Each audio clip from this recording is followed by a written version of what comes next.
تیسرا پارہ ہے سورہ بقرہ اور آیت نمبر 275 275 اور چھٹے رکوع کی دوسری آیت ہے۔ تیسرے پارے کی چھٹے رکوع کی دوسری آیت ہے اور سورہ بقرہ کا 37 رکوع پورے ہوئے، 38ویں رکوع کی دوسری آیت ہے۔ اعوذ باللہ من الشیطان الرجیم، بسم اللہ الرحمن الرحیم۔ الذین یأکلون الربا لا یقومون الا کما یقوم الذی یتخبطه الشیطان من المس، ذلك بأنهم قالوا إنما البيع مثل الربا وأحل الله البيع وحرم الربا، فمن جاءه موعظة من ربه فانتهى فله ما سلف وأمره إلى الله، ومن عاد فأولئك أصحاب النار هم فيها خالدون۔ صدق الله العظيم۔ الذین یأکلون الربا، جو لوگ سود کھاتے ہیں، لا یقومون، نہیں اٹھیں گے قیامت کے دن، الا کما یقوم الذی، مگر اس شخص کی طرح اس شخص کے اٹھنے کی طرح، الذی یتخبطہ الشیطان، جس کے حواس کھو دیے ہوں شیطان نے، من المس، لپٹ کر یا چھو کر، مس اصل میں چھونے کو کہتے ہیں۔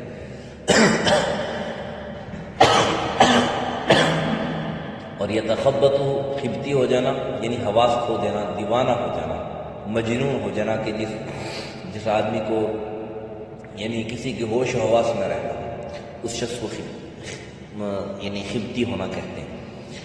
ذالک بأنہم، یہ اس واسطے حالت ان کی ہوگی قیامت کے دن کہ یہ کہتے تھے، قالوا کہتے تھے، انما البیع، بے شک یہ جو بیع ہے، خرید و فروخت ہے، مثل الربا، سود ہی کی طرح ہے۔ وَأَحَلَّ اللَّهُ الْبَيْعَ، حالانکہ اللہ تعالیٰ نے بیع کو یعنی سوداگری کو، لینا خرید و فروخت کو حلال کیا ہے، وَحَرَّمَ الرِّبَا، اور سود کو حرام کیا ہے۔ فَمَنْ جَاءَهُ مَوْعِظَةٌ مِّن رَّبِّهِ، بس جس کو پہنچی یہ نصیحت اپنے رب کی طرف سے، فَانْتَهَا، تو وہ باز آ گیا، یعنی جس کو یہ نصیحت پہنچ گئی، اس نصیحت کے پہنچنے کے بعد وہ سود سے باز آ گیا، فَلَهُ مَا سَلَفَ، تو اس کے واسطے وہ جو پہلے ہو چکا، وَأَمْرُهُ إِلَى اللَّهِ، اور معاملہ اللہ کی طرف، یعنی اس کا معاملہ اللہ کے حوالے ہے۔ وَمَنْ عَادَ، اور جو کچھ دوبارہ اس سود لے،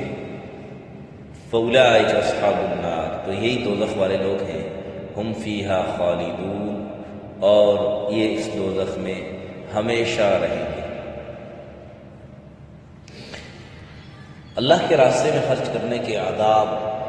تفصیل کے ساتھ بیان ہوئے، کس پر خرچ کرنا ہے، کیسے خرچ کرنا ہے، اور پھر خرچ کر کے کس کا خرچ کرنا اللہ کو مقبول ہے، اللہ کے ہاں قبول ہوتا ہے، اس کے لیے آداب، اور کس چیز سے پھر یہ عمل غارت ہو جاتا ہے، برباد ہو جاتا ہے، اس کے آداب۔ پھر اس سب کے آخر میں خصوصیت کے ساتھ 2 آیتوں میں اللہ تعالیٰ نے ان لوگوں پر خرچ کرنے کی ترغیب اور ان لوگوں پر خرچ کرنے کا پھر دوسری آیت میں اجر بھی بیان فرمایا کہ جو لوگ اللہ کے دین سیکھنے سکھانے میں لگے ہوئے ہیں اور اس مشغولیت کی وجہ سے وہ کوئی دنیا کا اور کام نہیں کر سکتے، اللہ کا دین سیکھنے سکھانے میں لگے ہوئے ہیں اور اس مشغولیت کی وجہ سے وہ دنیا کا اور کوئی کام نہیں کر سکتے، تو ان لوگوں کی خدمت کرنا، ان کی دیکھ بھال کرنا، یہ صحابہ کرام رضوان اللہ تعالیٰ علیہم اجمعین سے کہ یعنی اس دور سے یہ ترتیب چلی آ رہی ہے کہ اصحاب صفہ صبح شام ہمہ وقت دین سیکھنے سکھانے میں لگے رہتے تھے، اور باقیہ اصحاب جو ہے وہ دنیا میں بھی مشغول ہوتے اور دین سیکھنے سکھانے میں بھی لگے رہتے تھے۔ تو یہ ہے کہ وہ اپنے مال میں سے ان اصحاب صفہ کی خدمت کیا کرتے تھے، اور جب اصحاب صفہ کی صفت یہ تھی کہ ان کو یہ نہیں ہے کہ جی جس طرح کسی کی تنخواہ ہوتی ہے تو مجھے آج اتنی تنخواہ دینی ہے، اپنے اس سے کم زیادہ نہیں ہو سکتی، نہیں، جو کسی کو مل گیا تو کھا لیا، نہیں تو صبر کر لیتے تھے، روزہ رکھ لیتے تھے، نہیں بھی کھاتے تھے، پیٹ پر پتھر بھی باندھ دیتے تھے، پیٹ پر پتھر بھی باندھ دیتے تھے۔ تو ان پر خرچ کرنے کا اللہ تعالیٰ نے خصوصیت کے ساتھ پھر یعنی اہتمام کیا، کیونکہ دین سے بے رغبتی جب عام ہو جائے، دین سے بے رغبتی جب عام ہو جاتی ہے تو پھر ایسے لوگ جب دنیا میں مشغول ہوں گے، دنیا کمانے میں مشغول ہوں گے۔ اور یہ بات اصل میں پہلے یہ تھا نا کہ اسلامی حکومت جب تک گزری، آپ دیکھیں کہ بڑے بڑے سائنسدان جو ابتدائی سائنسدان ہیں وہ سارے مسلمان تھے۔ وہ بنیادی وجہ یہ تھی کہ یہ جو مدرسہ اور سکول یہ دو الگ اصطلاحات جو شروع ہوئی ہیں نا انگریز کے دور میں، یہ انگریز کے دور میں شروع ہوئی ہیں اور انگریز نے یہ شروع کروائی ہیں۔ پاکستان بننے سے پہلے ہندوستان میں یہ چیزیں اس نے شروع کی، پھر یہ پوری دنیا میں پھیلی۔ تو یہ نہیں، سکول اور کی تعلیم الگ، مدرسے کی تعلیم الگ۔ اس وقت سے پھر یہ جو ہے نا یہ الگ الگ دونوں کی پہچان شروع ہو گئی، پھر یعنی دوریاں شروع ہو گئیں کہ جو سکول سیکھ رہا ہے اس کو مدرسے کا کچھ پتہ نہیں ہے، جو مدرسے سیکھ رہے ہیں 100% اسی میں ہیں تو ان کو سکول کے متعلق سکول کی تعلیم کا جو ہے نا وہ اتنا اندازہ نہیں ہے۔ ورنہ اس سے پہلے آپ دیکھیں کہ جتنا بڑا عالم ہوتا تھا اتنا بڑا وہ دنیاوی اعتبار سے اس کے پاس علم بھی ہوتا تھا، دنیاوی یعنی وہ جو تعلیم ہے وہ بھی اس کے پاس ہوتی تھی۔ اور آپ دیکھیں کہ بڑے بڑے سائنسدان ہوتے تھے، وہ ساتھ ساتھ اس کے ساتھ ساتھ جو ہے نا وہ ان کے پاس دین کا علم بھی ہوتا تھا اور مسلمان ہی تھے۔ لیکن بعد میں چل کر نا ان میں جو ہے نا وہ تفریق پیدا کر دی گئی، ان کو الگ الگ کر دیا گیا، جس کی وجہ سے یہ دوریاں آئیں، وہ تفرقہ ہوا، یہ فرق ظاہر ہونے لگا کہ یہ اسکول کا ہے، یہ کالج کا ہے اور یہ مدرسے کا ہے، یعنی ایک الگ نظام شروع ہو گیا۔ اور آج بھی جو ہے نا وہ اللہ توفیق دے جو ہے نا وہ کوششیں تو شروع ہیں، اگر حقیقی معنوں میں جو ہے نا وہ صدقے دل سے کوششیں شروع ہوں اور یہ نظام پھر دوبارہ وہی ہو جائے کہ اسکول اور مدرسے کی جو تعلیم ہے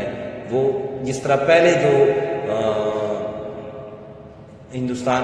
پاکستان بننے سے پہلے جو یعنی جو مسلمانوں کی جو پرانی تاریخ ہے اس کے مطابق جو مدرسے اور اسکول کی تعلیم میں کوئی فرق نہیں ہوتا تھا، ایک ہی تعلیم ہوتی تھی، تو اس طرح کا اسی طرح کا اگر نظام آ جائے، بن جائے تو یہ بہت بہترین جو ہے نا وہ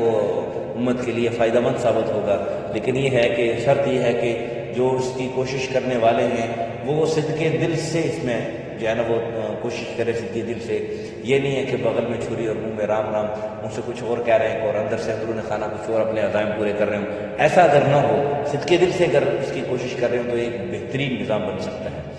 بہرحال تو اللہ کے راستے، اللہ کا دین سیکھنے کے لیے جن لوگوں نے اپنے آپ کو وقف کیا ہوا ہے، اس کی وجہ سے وہ جیسے کہا لا يسألون الناس الحافا، پھر کہا کہ لا يستطيعون ضربا في الارض، زمین میں چلنے پھرنے کی وہ استطاعت نہیں رکھتے، تو ان پر خرچ کرنے کی اللہ تعالیٰ نے ترغیب دی۔ پھر اس کے بعد سود کے متعلق بیان شروع کیا اور کہا کہ جو لوگ سود کھاتے ہیں، جو لوگ سود کھاتے ہیں، یہ آگے اور جو ہے نا وہ اسی اگلے رکوع میں جو ہے نا وہ آ جائے گی، ہاں اس سے اگلے رکوع جو ہے بلکہ اسی رکوع میں آ جائے گی کہ جو سود نہ چھوڑے تو کہا کہ فَإِن لَمْ تَفْعَلُوا فَأْذَنُوا بِحَرْبٍ مِّنَ اللَّهِ وَرَسُولِهِ۔ یہ میں نہیں کہہ رہا، قرآن کہہ رہا ہے، یہ ایک دو بلکہ کل پرسوں کے سبق میں یہ بات آیت آ جائے گی کہ سود کو اللہ تعالیٰ نے قطعی طور پر حرام کیا ہے، سود قطعی طور پر، اور سود کی جتنی بھی صورتیں وہ ساری حرام ہیں، سود کی جتنی بھی صورتیں ساری حرام ہیں۔ اب کوئی آدمی ہیلا بہانہ کر کے ہو سودی، مثال کے طور پر رشوت کو سمجھ لیں، کوئی میں بیٹھا ہوں کسی کرسی پر، میرے اختیار میں کوئی چیز ہے اور کوئی آدمی میرے پاس آتا ہے، مثال کے طور پر میرے اختیار میں نوکریاں، ایک مثال دے رہا ہوں، اور کوئی آدمی میرے پاس آتا ہے اور وہ کہتا ہے وہ بڑے گفٹ لاتے ہیں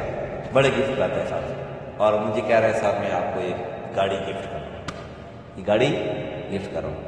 تو ساتھ کہتا ہے وہ میں نے فلانا ایک کام کرنا تھا اپنے بندے کو جو ہے نا اس کی بھی اپارٹمنٹ کروانی تھی، اس کی جاب لگوانی تھی، تو آپ ذرا لگوا دیں۔ تو کیا خیال ہے ادھر اگر 14-15 لاکھ کی گاڑی کھڑی ہوگی اور وہ میں لے بھی لوں گا تو پھر اس کو انکار کیسے کروں گا؟ تو یہ مختلف ہیلے بہانے کر کے ہوتی رشوت ہی ہے، لیکن اس کو مختلف ہیلے بہانے کر کے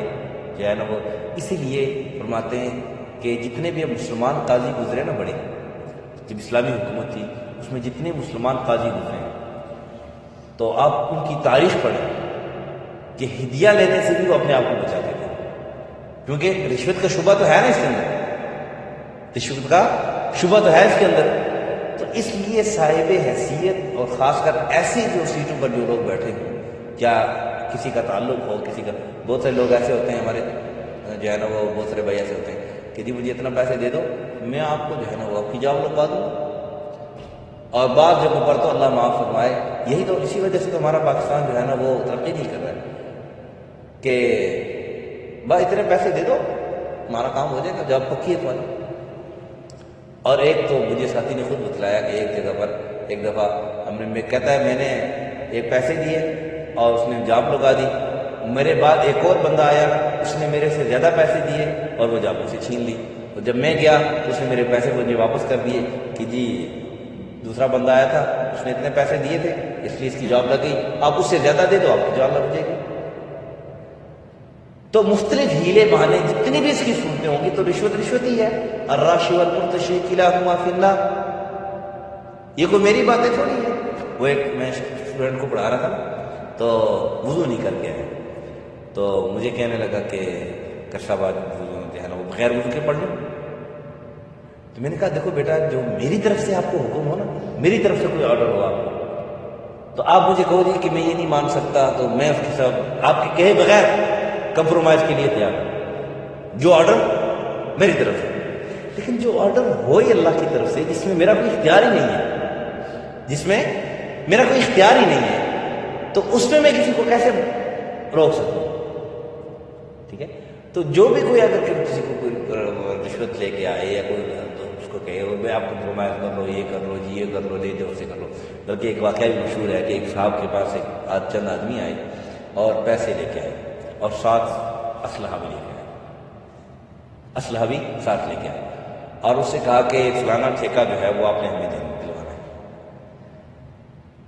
آپ کے پاس آپ کے اختیار میں ہے، ٹھیکہ ہمیں دلوانا ہے اور اتنے پیسے لیں، پیسوں کی ٹچ کیس ہے آپ تھا، وہ اللہ والا تھا، تو اس نے کہا کہ اگر میں نہ دوں تو، کہا اگر نہیں دیتے تو پھر اسلحہ دکھایا کہ اس کے لیے تیار ہو جاؤ۔ اس نے کہا دیکھو میری موت اسلحے میں نہیں ہے، میری موت کس کے پاس ہے؟ اللہ کے پاس ہے، اگر اللہ نے چاہا تو میں اسلحے کے بغیر بھی میری موت لکھی ہوئی تو میں مر جاؤں، اور اگر اس اسلحے سے میری موت اللہ نے نہ لکھی ہوئی تو تم جتنے مرضی اسلحے استعمال کر لو، جتنے مرضی اسلحے استعمال کر لو، مجھے موت،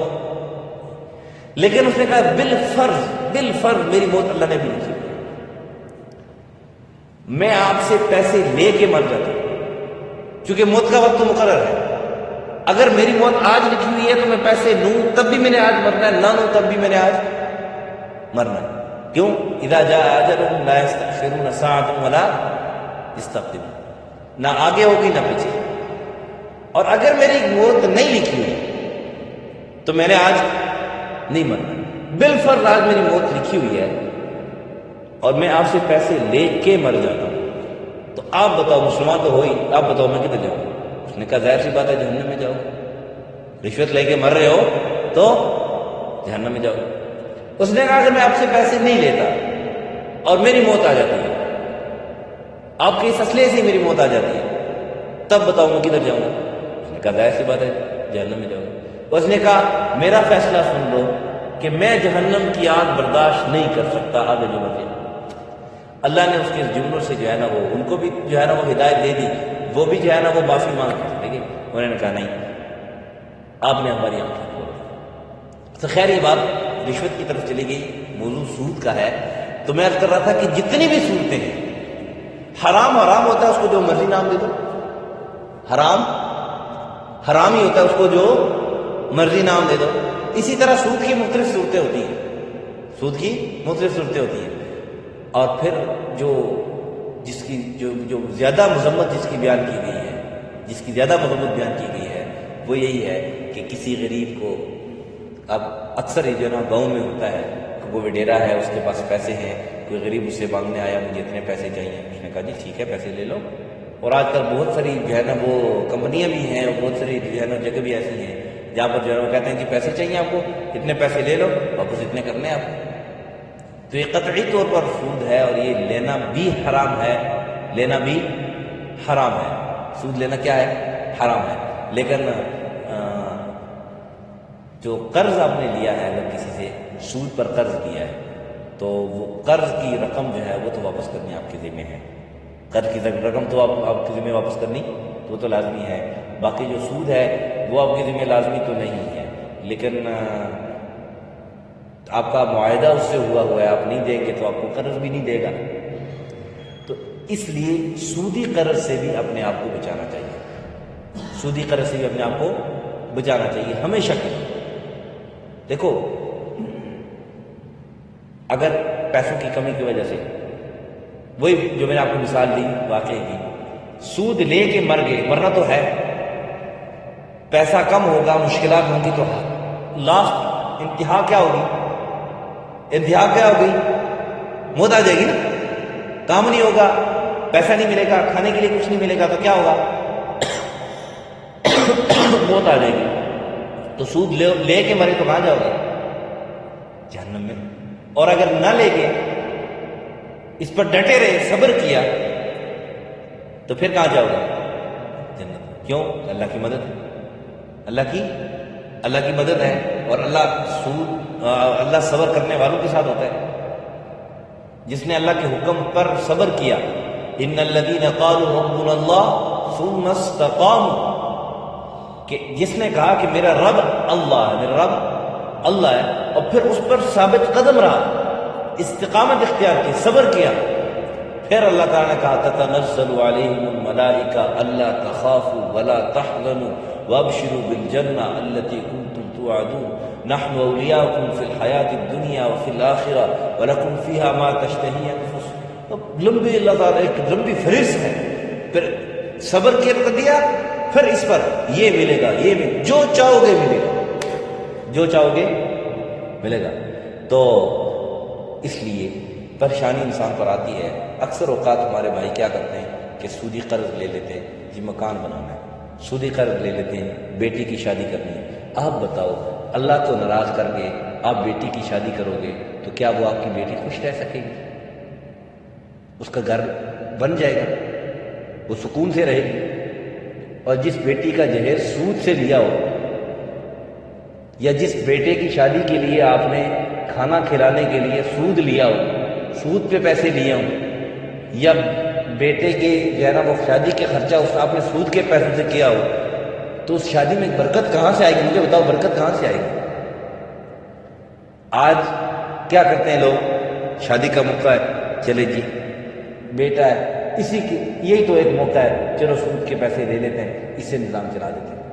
لیکن کیا ہوتا ہے؟ پھر وہی چند دن نہیں گزرتے، لاکھوں کروڑوں اڑائے ہوتے ہیں، چند دن نہیں گزرتے ہیں، بربادیاں شروع ہو جاتی ہیں، خاندان بھی الگ ہو جاتے ہیں، قتل و غارت بھی شروع ہو جاتی ہے۔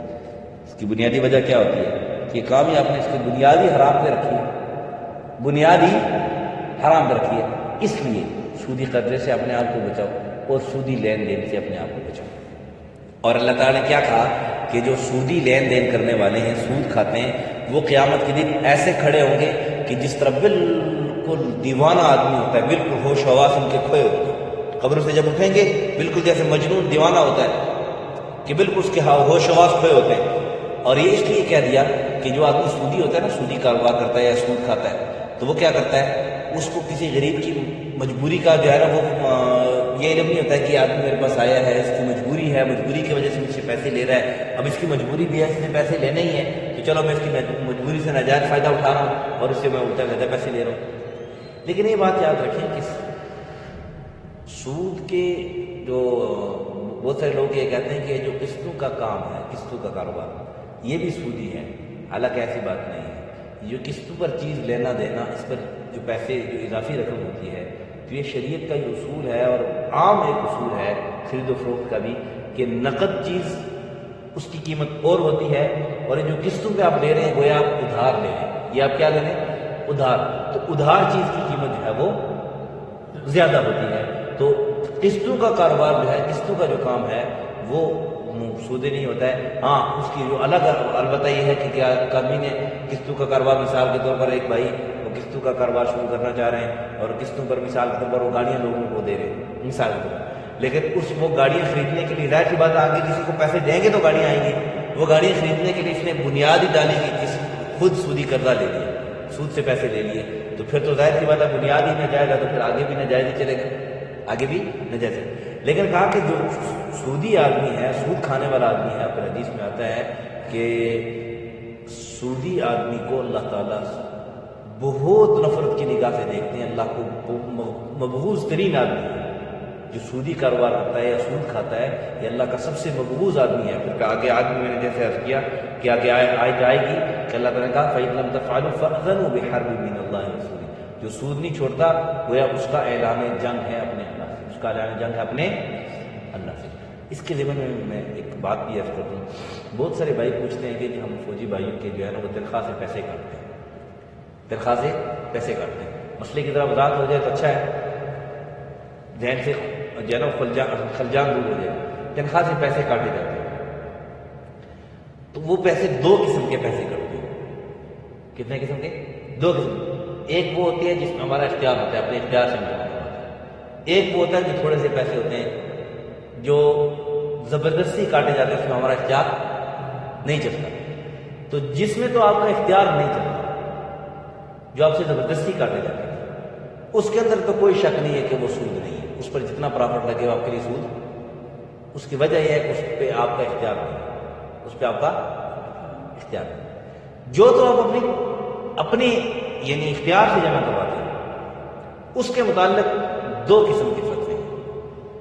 حتمی فتویٰ، کیونکہ میری اس بارے میں تحقیق کوئی نہیں ہے اس لیے حتمی فتویٰ میں کوئی نہیں دیتا. مجھ سے جب بھی کوئی مسئلہ پوچھتے اس بارے میں تو میں دونوں باتیں بتلاتا ہوں، جس پہ آپ کا اطمینان قلبی ہو، جس پہ آپ کی دل مطمئن ہو. دونوں قسم کے فتوے، جائز کا بھی ہے اور ناجائز کا بھی ہے. بہت سارے جو ہے وہ مفتیان کرام جائز کا فتویٰ بھی دیتے ہیں اور چند ایک مفتیان کرام ایسے بھی ہیں جو اس پر ناجائز کا فتویٰ بھی دیتے ہیں. اس کا یہ ہے کہ حتمی فتویٰ تو میری طرف سے کوئی نہیں ہے. دونوں چیزیں ہیں، دونوں سامنے ہیں. ہاں شریعت ایک اصول ضرور بتلاتی ہے کہ جہاں پر حلال اور حرام میں شک آ جائے، حلال اور حرام میں شک آئے، آپ کو شک پر مطلع ہو جائے، کیونکہ دونوں قسم کے فتوے موجود ہیں. دونوں قسم کے فتوے موجود ہیں نا، حلال بھی ہے اور حرام بھی ہے. اور ظاہر سی بات ہے کہ جنہوں نے حلال قرار دیا ہے وہ چند دلائل کی بنیاد پر کسی دلیل کی بنیاد پر حلال قرار دیا ہے. یہ نہیں ہے کہ جو حلال قرار دینے والے ہیں وہ بالکل جو ہے نا وہ صفر ہیں، ان کو کچھ پتہ ہی نہیں ہے. نہیں، بڑے بڑے مفتیان اکرام اس کو حلال بھی قرار دیتے ہیں اور بڑے بڑے مفتیان اکرام اس کو ناجائز بھی قرار دیتے ہیں. تو ان کے پاس بھی اپنی دلیلیں ہوں گی. لیکن شرعی اصول کیا ہے کہ جہاں پر آپ کو شک پڑ جائے کہ یہ حلال ہے اور حرام ہے، شک مطلع ہو جائے، اس صورت میں اس چیز سے بچنا یہ تقویٰ ہے. یہ کیا ہے؟ تقویٰ ہے. تقویٰ کہ اس چیز سے آپ پرہیز کر لیں، جو کہ شک ہے حلال ہے یا حرام،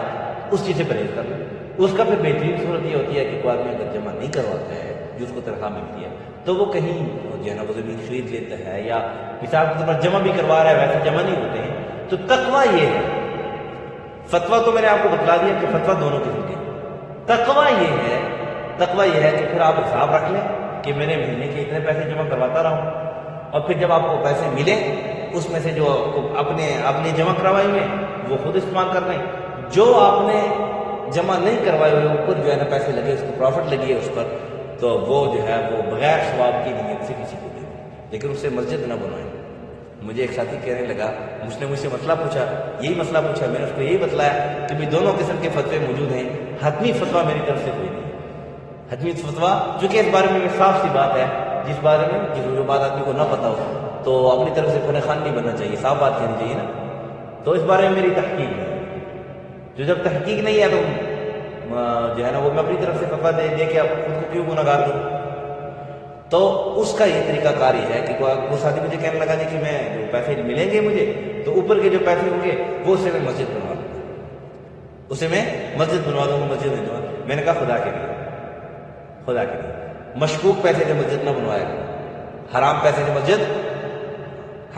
مسجد یا مشکوک پیسہ ہے، حرام اگر نہیں بھی ہے تو آپ کے اس اعتبار سے مشکوک پیسہ تو ہو گیا، تو اس سے مسجد،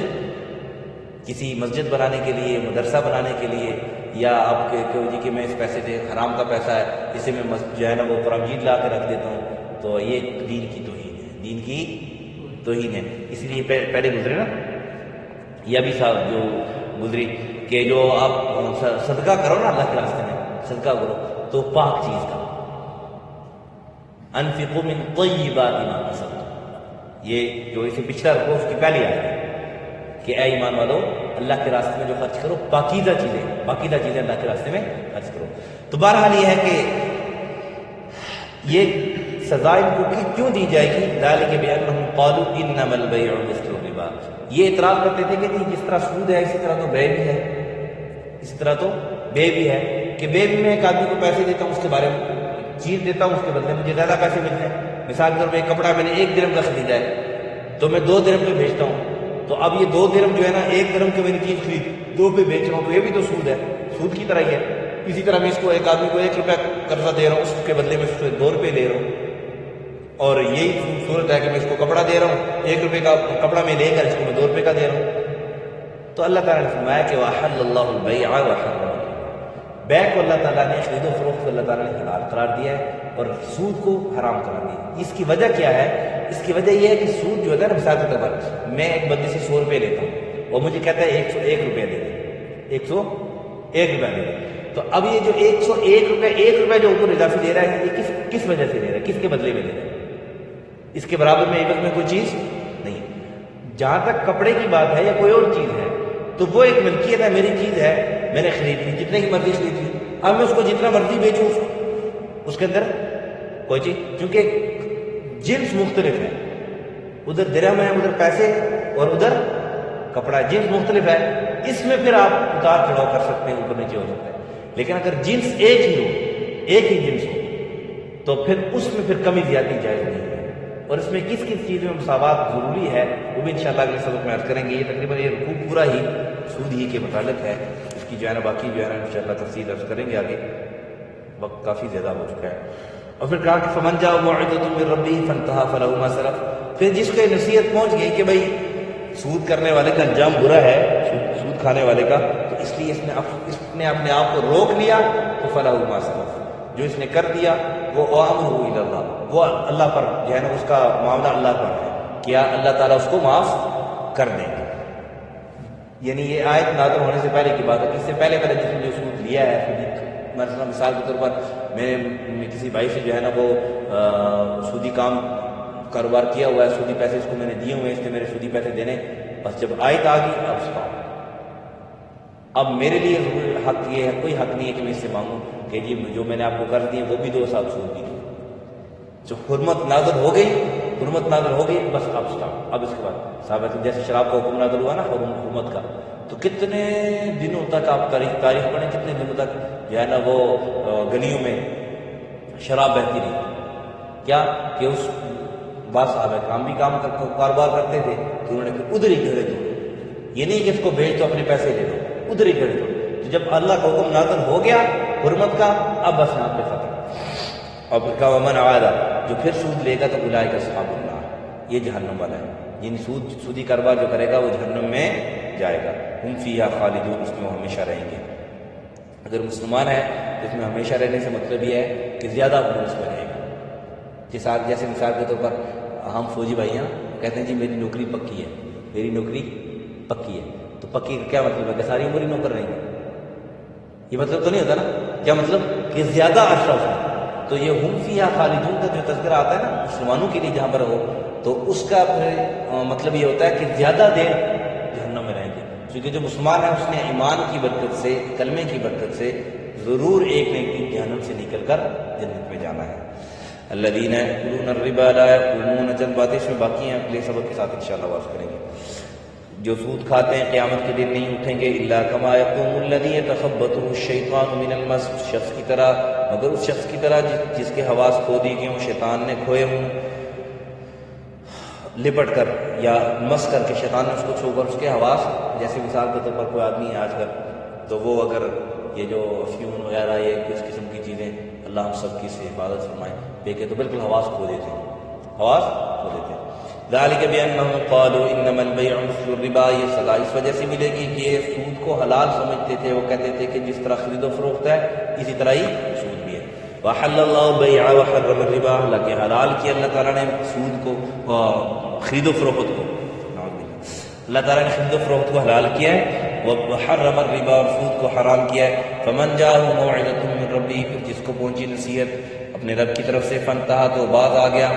فلہ ما سلف، تو اس کے واسطے جو پہلے ہو چکا، جو پہلے معاہدہ ہو چکا، وہ جو پہلے ہو چکا بس وہ ہو چکا، اس کے بعد نہیں۔ وامرہ الی اللہ، اور اس کا معاملہ اللہ کے حوالے۔ ومن عاد فاولئک اصحاب النار، اور جو کوئی لے لے سود، یہ دوبارہ اس پر اعادہ کرے تو یہ جہنم والے ہیں، ہم فیہا خالدون، اس میں ہمیشہ رہیں گے۔ الحمدللہ رب العالمین والعاقبۃ للمتقین، والصلاۃ والسلام علی اشرف الانبیاء والمرسلین وعلی الملائکۃ المقربین وعلی عباد اللہ الصالحین۔ ربنا ظلمنا انفسنا وان لم تغفر لنا وترحمنا لنكونن من الخاسرین۔ اللهم ارحم على حالنا ولا تنظر الى سوء اعمالنا، اللهم اشف مرضانا ومرضى المسلمين، اللهم اقض حاجاتنا عن الغيب، لا اله الا انت سبحانك اني كنت من الظالمين۔ صلی اللہ علیہ النبی الکریم محمد وعلی آلہ واصحابہ اجمعین۔